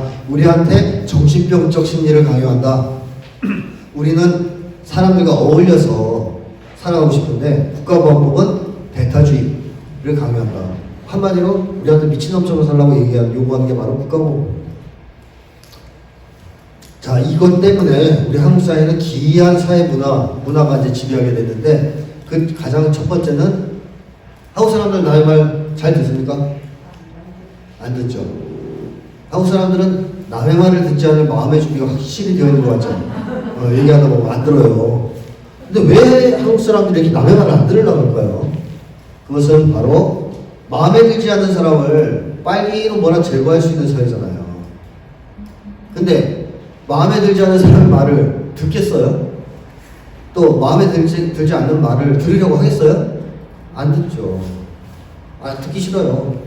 안 들을 수 있는 방법도 있잖아요. 어떻게 하면 돼요? 상대방을 빨갱이로 몰면 되잖아요. 그래서 한국 사회에서는 사적인 관계에서도 색깔 공격이 난무하지 않습니까? 친구 사이에서도 심지어. 저는 고등학교 동창들하고 얘기하다가도 색깔 공격 여러 번 당했습니다. 제가 주장을 막 하면 너 종북이냐? 이렇게 공격하더라고요. 친구들. 물론 최근에 이제 저한테 하도 당했으니까 그런 얘기를 안 하는데 조금 했다가 처음에. 자, 가족관계 가까운 관계에서 색깔 공격이 난무한 곳이 대한민국이에요. 왜? 상대방이 입을 틀어막을 수 있잖아요. 그거면 되죠. 듣기 싫으면 빨갱이로 몰고 될 거 아니에요? 노동자들이 열심히 싸워서 임금 인상 요구해요. 그러면 한 방에 그 노동조합을 무너뜨릴 수 있는 방법은 빨갱이로 몰으면 되죠. 저 새끼들은 다 빨갱이야. 그러면 타협 안 해도 되죠. 자, 몇 가지 예를 들어보면 이런 사례들을 들 수 있는데, 천안함 사건이 발생했을 때 한 대학생이 아버지한테 이렇게 얘기한 거예요. 아버지, 천안함은 아무리 봐도 북에서 한 것 같지 않습니다. 북의 소행 같지 않습니다. 이런 얘기하니까 아버지의 첫 마디가, 너 종북이냐? 어때요? 건강한 부자 간의 소통? 이렇게 대화하면 집안 엉망됩니다. 이렇게 대화하시면 안 돼요. 근데 바로 공격 들어가요. 색깔 공격, 아버지가 아들한테. 자, 그 다음에 또 한 가지 예. 제가 아까 얘기했던 제 은사님, 처음 대학 교수가 됐을 때 원로 교수들하고 회식을 하는데, 그 원로 교수의 좌장되는 좌장교회 교수가 갑자기 기습질문을 한 거예요. 자네, 노동조합에 대해서 어떻게 생각하나? 이분이 순진하게도 이렇게 대답을 했습니다. 노동법에서 보장하는 거니까 인정해야 되지 않겠습니까? 이런 거예요. 그러자 바로 그 좌장교회 교수가, 아, 이 새끼 빨갱이네. 나머지 교수들 다구리. 교수가 빨갱이니까 학생들이 그 뭐야 이 새끼야 쌍욕이 먹나보다. 자, 어때요? 수준 높은 지성인간의 토론? 이게 제가 다니는 고대 교수들이 한 짓이에요. 실제 사건. 우리나라 지성인들 간에 뭐 토론 잘 될 것 같습니까? 배운 놈들 똑같아요. 술 처먹고 뒤에 앉으면 다 빨리 색깔 공격해요. 듣기 싫으면. 틀리면 색깔 공격 들어가면 끝이에요. 우리나라는. 드라마에서도 그런 장면 자주 나오죠. 무슨 얘기 하는데 친구이냐 너? 뭐 이러고 드라마에서 나와요. 간혹. 그러면 그 다음에 스톱. 더 이상 안 돼요. 자, 한국 사람들 남의 말 안 들을 수 있죠? 뭘 하면 돼요? 상대방의 말꼬리 잡아서 색깔 공격 보면 안 들을 수 있죠.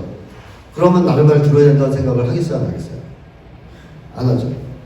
남의 말을 안 들어도 된다라는 게 전 사회에 쭉 만연돼서 남의 말에 귀를 닫게 만들지 않겠습니까? 그러면 당연히 양보와 타협은 하려고 할까요? 남의 말을 안 듣는데 안 하려고 하죠. 이 지구상에 한국 자본가들이 제일 양보와 타협을 안 하려고 해요. 그죠? 미국이나 유럽 애들 자본가들하고 또 달라요. 양보와 타협에 대해서 절대적으로 거부합니다. 왜? 믿는 구석이 있는 거예요. 우리가 안 버텨도 노동운동이 뭐 발전도 안 하겠지만 뭐 발전해서 우리를 위협한다 그러면 빨갱이로 걸어서 한 큐에 정리할 수 있어. 이런 믿음이 있는 거예요. 그러니까 뭘 양보하겠어요? 양보하고 타협하고 안 하려고 하죠. 자, 이게 한국 사회를 지배하는 가장 큰 문제다. 그렇다면 한국 사회에서 건강한 소통과 토론, 양보와 타협 가능할까요? 안 되는 거죠. 여러분들이 노동운동의 대의를 가지고 많은 노동자를 설득해도 안 들으려고 해요. 일반 국민들한테 얘기해도 아유 민주노총 기정노조 싫어 이런 얘기하면 귀라고 안 들으려고 해요. 왜? 안 듣는 게 풍토가 돼 있어요. 그리고 민주노총 얘기에 귀를 기울이면 종북으로 몰릴 위험이 있죠. 괜히 물 들어가지고. 그러니까 귀 닫고 거리를 두고 이런 게 한국 사회에 많이 돼 있죠. 자, 그 다음에 또 하나의 문제는 우리 한국 사람들이 자기 권리 주장을 적극적으로 하고 불의를 보면 과감하게 저항합니까? 아니면 권리 주장을 포기하고 저항하기를 포기하면서 살아갑니까? 여기 계신 분들은 아니겠지만 일반적인 한국인들은 대부분 무권리 무저항을 삶의 철학으로 받아들이고 있죠. 왜? 잘못하면 빨갱이로 몰리니까. 해봤자 소용없으니까. 해서 거의 될 것 같으면 색깔 공격 당해서 주저앉아 봤으니까. 이 속에서 패배주의, 무저항주의, 무권리주의 이런 것이 한국 사람들 심리에 깊이 들어박히게 됐습니다. 좀 심하게 얘기하면 그래서 한국 사람들의 삶의 철학은 비겁함이라고까지 얘기할 수 있어요. 우리 한국 영화, 드라마 이런 거 보면 많이 나온 장면이 있어요. 아들이 처음으로 사회생활 한다고 회사에 들어갔어요. 그랬더니 회사가 정말 엉망인 거예요. 갑질에, 부정부패에 엉망이에요. 이 아들이 와서 어머니한테 얘기하는 거죠. 어머니, 우리 회사는 갑질에, 부정부패에 장난 아니라고 막 뭐라고 열변을 토하면 어머니가 뭐라 그러냐. 야, 이 새끼야. 세상이 다 그렇지, 직장이. 어? 좋은 직장. 그런 데가 어딨어? 어? 네가 그렇게 잘났냐? 자식 새끼 생각도 해야지. 자, 이런 장면 영화에서 보신 적 있어요? 네, 많이 나옵니다. 자, 우리 한국의 부모들이 자식들한테 뭘 가르쳐요? 불의를 보면 저항하라? 참아라. 저항해라. 불의, 부패, 눈 감아라. 이걸 가르치지 않습니까? 비겁함을 가르치잖아요. 비겁하게 살면 칭찬받죠. 아, 이거 두글두글 잘 사네. 이 얘기는 뭐예요? 불의를 봐도 눈을 감고 산다. 저항을 하지 않는다. 권리 주장을 안 한다. 이게랑 통하는 거 아닙니까? 한국 사회는 말 많으면 빨갱이란 말까지 있었던 곳이에요. 저 말이 있었습니다, 진짜로. 말 많으면 빨갱이. 저 기준에 의하면 여기 계신 분들 다 빨갱이죠? 네, 말이 많잖아요. 그러니까 이런 식으로 한국 사람들은 어려서부터 계란으로 반식이다, 모난돌이 정 맞는다, 나서지 마라, 데모할 때 앞서지 마라, 이런 얘기를 끊임없이 들으면서 성장합니다. 자식들을 가르쳐요. 사실은 그것 때문에 이제 뭐 노무현 전 대통령도 한이 생긴 사람 중에 한 명이죠. 제 동영상 같은 거 보신 분들은 아마 잘 아실 텐데, 자, 어쨌든 요 얘기를 생략하고 두 가지. 남의 말을 안 듣는 것과 저항을 하지 않는 것이 조직에서 만나면 한국의 조직 문화는 어떨까요? 어떤 문화가 되겠습니까? 반민주적 조직 문화로 귀결될 수밖에 없지 않겠습니까? 우리 한국의 조직 문화는 수직적이고 권위주의적이고 반민주적인 조직 문화로 악명이 높습니다. 영화 DP 보신 분들 있어요? 네, 남자분들은 잘 안 보신다면서요? 트라우마 때문에. 자, 근데 어쨌든 DP에서 볼 수 있는 그 문화 있잖아요? 그게 한국 사회 곳곳에 있는 거 아닙니까? 그게 이제 한국 사회의 조직 문화예요. 반민주적 조직 문화. 왜? 남의 말을 원래 안 듣는 한국 사람들이 조직 내에서 지위가 높아요. 위기가 높아요. 그럼 남의 말을 더 안 듣겠죠? 원래 저항을 못하는 사람들이 조직 내에서 위계가 낮으면 더 저항을 못하겠죠? 그러다 보면 그 조직에는 어떤 문화가 정착되겠습니까? 제도가 아무리 좋고 시스템이 좋아도 반민주적 조직 문화가 정착될 수밖에 없죠. DP가 그냥 나온 게 아닙니다. 자, 이렇게 반민주적 조직 문화가 한국 사회를 지배하게 된다면 한국이 갑질 사회가 되지 않을 수 없죠. 한국을 갑질 사회라고 많이 부릅니다. 물론 요즘에는 이제 또 더 심한 얘기가 나오기도 하는데, 일단 갑질 사회라고 정의하더라도 이 사실 갑질은 한국 사람들, 특히 사회생활을 하는 한국 사람들이 느끼는 최대의 스트레스 요인이에요. 우리를 괴롭히는 최대의 스트레스 요인, 갑질이. 우리 사회생활하는 한국 사람들 중에서 갑질 경험이 있는 사람이 몇 퍼센트 정도 될 것 같습니까? 90%입니다. 조사를 보면. 여기 계신 분들은 갑질 경험 별로 없죠? 다 노조 덕분이라고 생각하십시오. 네. 노조 없을 때 갑질 당합니다. 자, 근데 갑질을 당하는 사람들의 비율이 무려 90%다. 근데 더 충격적인 것은 그렇게 거의 모든 사람들이 갑질을 당하는데, 갑질을 당하면 그냥 참고 넘어간다고 한 대답한 사람의 비율은 얼마나 될까요? 80%. 엄청나죠. 그렇게 고통스러운데 사람들이 제일 사회생활하면서 힘든 게 뭐냐면 다 갑질이라고 그러거든요. 그렇게 고통스러운 경험인데도 불구하고 저항을 안 해요. 80%가. 왜? 한국 사회가 그런 곳이에요. 조직 문화 자체가 그렇습니다. 저항을 할 수 없는 조직 문화입니다. 그래서 그냥 갑질 당하면서 참고 살아요. 우리 한국 사람들이 얼마나 스트레스가 심하고 정신적으로 힘들겠습니까? 또 왜 우리 한국 사회에서는 빈번하게 성희롱, 성추행 사건이 이렇게 발생합니까? 다 조직 문화 때문에 그런 거 아닙니까? 그러니까 한국 사회의 이 비민주적 조직 문화, 반민주적 조직 문화, 이것은 분단 체제가 만든 겁니다. 한국 군대가 만든 게 아니에요. 한국 군대에도 뭐 이제 탄생부터 일본의 그 잔재로서 탄생되다 보니까 식민지 잔재가 내려온 것도 있지만 분단 체제 아니었으면 벌써 민주화가 됐습니다. 분단 체제 때문에 우리 한국 사회 조직들이 민주화가 된 거예요. 여러분들 그런 얘기 하실 수 있어야 되지 않습니까? 예를 들어서 공장에 다니는데 공장 운영을 최소한 자본가와 노동자가 반반씩 운영위원회를 만들어서 공장을 운영하자, 이런 얘기 하실 수 있어야 되지 않습니까? 공장의 주인 아니신가요? 네, 아니시군요. 자, 근데 어쨌든 외국은 그렇게 하는 나라들이 있어요. 독일 같은 경우에 노사동수 경영위원회, 북유럽도 비슷하고요. 또 북유럽 나라들은 학교도 이렇게 운영하잖아요. 대체로 뭐 교사 대표 2명, 예를 들면 학부모 대표 2명, 이사진에서 2명, 학생 대표도 있어요. 2명. 이렇게 운영해요. 운영에다가. 그러면 학교를 뭐 이사, 그러니까 직접 재단에서 마음껏 전행을 부릴 수 있나요? 안 되는 거죠. 학부모, 학생, 교사가 들어오니까. 초등학교도 이렇게 운영해요. 초등학교도. 초등학교에도 학생 대표가 이사진에 들어와요. 운영위원회에 들어와요. 우리 한국 같은 경우에 그런 거 하자고 하면 난리 날 거예요. 그죠? 대가리에 피도 안 마른 새끼들을 어른들 대화하시는데. 자, 이렇게 이제 쫓아낼 건데, 외국 사람들은 이게 아니에요. 열려있어요. 초등학생들이 그 학교 주인이라고 생각하는 거죠. 근데 우리가 일하고 있는 일터의 주인인가요? 아, 지금 조합이 있으시니까. 근데 주인이 되려면요, 회사의 경영권에도 권한이 있어야 됩니다. 경영권 갖고 계신가요? 없죠. 우리나라 노동운동은 그걸 아직 쟁취 못했습니다. 근데 쟁취해야 됩니다. 마땅히. 원래는. 한국은 그래서 사실 대통령 바꾸기보다 회사 사장 바꾸는 게 더 어려워요. 대통령 바꾸기보다 병원장 바꾸는 게 더 어려워요. 대통령 바꾸기보다 재단 이사장 바꾸는 게 더 어려워요. 왜? 우리가 몸담고 있는 조직은 전혀 민주화가 안 됩니다. 여기는 권위주의 조직만 딱 바뀌어서 우리를 노예로 부려먹고 있죠. 그래서 한국 사람들은 촛불을 들고 거리에 나갈 때는 역사의 주인이고 민주주의의 주인이지만 직장으로 돌아오면 노예예요. 노동조합이 있으면 조금 나은 거예요. 조금 나은 거예요. 아직 주인은 아니에요. 주인이 되려면 회사 운영권을 가지고 결정권을 가져야죠. 분배권대에 가면. 그 정도까지 한국 사회가 진전이 안 되잖아요. 민주주의가. 대통령을 우리가 직접 투표하는 게 민주주의가요? 우리가 일하는 일터의 주인이 돼야 진정한 민주주의가 실현되는 거 아니겠습니까? 근데 그 길로 나갈 수가 없어요. 대한민국이 비민주적 조직문화인데.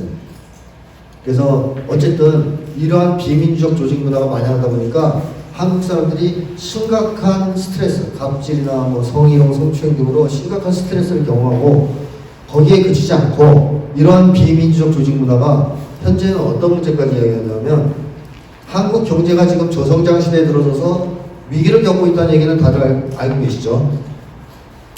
그리고 이제 그런 얘기 많이 하죠? 한국이 샌드위치 시대다. 선진국은 못 따라잡고 중국한테는 추월당한다. 지금 그런 상태에 있다라는 얘기 많이 들으셨을 겁니다. 우리가 OECD 뭐 기준으로 GDP가 엄청나게 올라가고 뭐 5위권, 10위권 든다고 좋아할 일이 아니에요. 기술 종속 같은 게 아직도 심각합니다. 뭐 여러 가지 자료들 보시면 아시겠지만 선진국을 못 따라잡고 있어요. 그러니까 이제 이렇게 되면 중국한테 먹혀서 우리나라가 망할 수 있다 이런 우려가 나오는데 그래서 많은 한국 사람들이 합의한 게 있죠. 동의하는 게 있어요. 한국 경제가 어떤 경제로 되어야 된다는 거예요. 앞으로. 더욱더 창의적인. 이 박근혜가 한 말이라 재수 없어서 좀 쓰기가 그런데 창조적인 경제, 창조적인 같은 거, 창의적 경제, 창조 경제, 혁신 경제. 한마디로 한국도 혁신적인 아이디어, 기술 이런 게 나오는 그런 나라가 되어야 된다는 겁니다. 그렇지 않으면 미래가 없다는 거죠. 근데 뭐가 문제냐? 조직 문화 때문에 한국은 그런 혁신이 불가능하다는 겁니다. 세계적으로 혁신적인 기업들, 혁신적인 아이디어를 해서 뭐 대박을 치거나 성장한 기업들을 보면 다 조직 문화가 어떨까요? 우리나라 같은 조직 문화일까요? 민주적이고 수평적인 조직 문화입니다. 민주적이고 수평적인 조직 문화 속에서 살아가야, 일을 해야 사람들이 기분도 좋고 행복할 거 아니에요. 그 아이디어도 나올 거 아닙니까? 여러분들은 어떻습니까? 기분 좋고 행복할 때 머리가 막 빡빡 돌아가요? 아니면 매 맞고 있을 때 아이디어가 나와요? 기분 좋고 행복할 때 아이디어가 나오지 않습니까? 생각이 나고. 즉 창의성, 혁신, 모험, 도전 이런 건 다 사람들의 심리 상태가 좋을 때 가능한 거 아닌가요? 매 맞고 있을 때 짜리는 거는 별 신통치 않아요. 잔머리만 굴리는 거죠.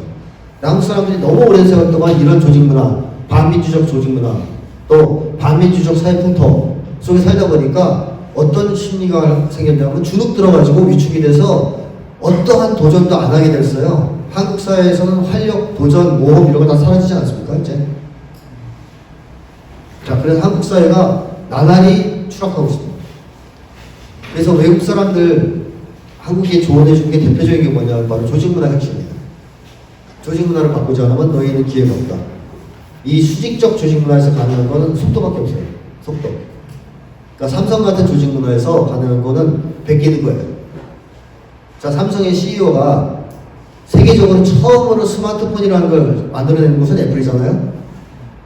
그러면 이제 쟤네가 기가 막힌 거 만들어내고 잘 팔리네? 저거 빨리 베껴. 그러면 그건 해요. 그 정도 할 수 있습니다. 이 수익적 조직 문화는 까면 까면 하니까 열심히 일사불란하게 베껴와서 갤럭시 만들어 파는 거죠. 근데 그게 한계에 부딪혔어요. 이제 베끼는 거는 중국이 우리가 잘하거든요. 그래서 삼성의 CEO가 야, 우리도 애플이 세계 최초로 스마트폰을 만들었듯이 듣도 보도 못한 새로운 어떤 신기술, 혁신적인 아이디어, 혁신적인 상품을 만들어내. 그럼 이거는 까라면 깔까요? 그건 안 돼요. 그렇죠? 조직 문화가 권위주의적 경우에는 속도도 나오는데 간단한 거를 빨리 하는 속도는 나오지만 근본적인 혁신, 새로운 아이디어 이런 건 절대 안 됩니다. 그거는 많은 연구에 의해서 밝혀졌습니다. 오로지 그게 가능하려면 사람들이 기분이 좋고 행복하고 억압되지 않고 그럴 때 가능한 겁니다. 다시 말하면 한국 사회가 진정으로 민주화가 되고 조직 문화가 민주적이어야 된다는 거죠. 그래서 직장 생활이 즐거워야 됩니다. 행복하고. 결론을 말씀드리면 이런 얘기죠.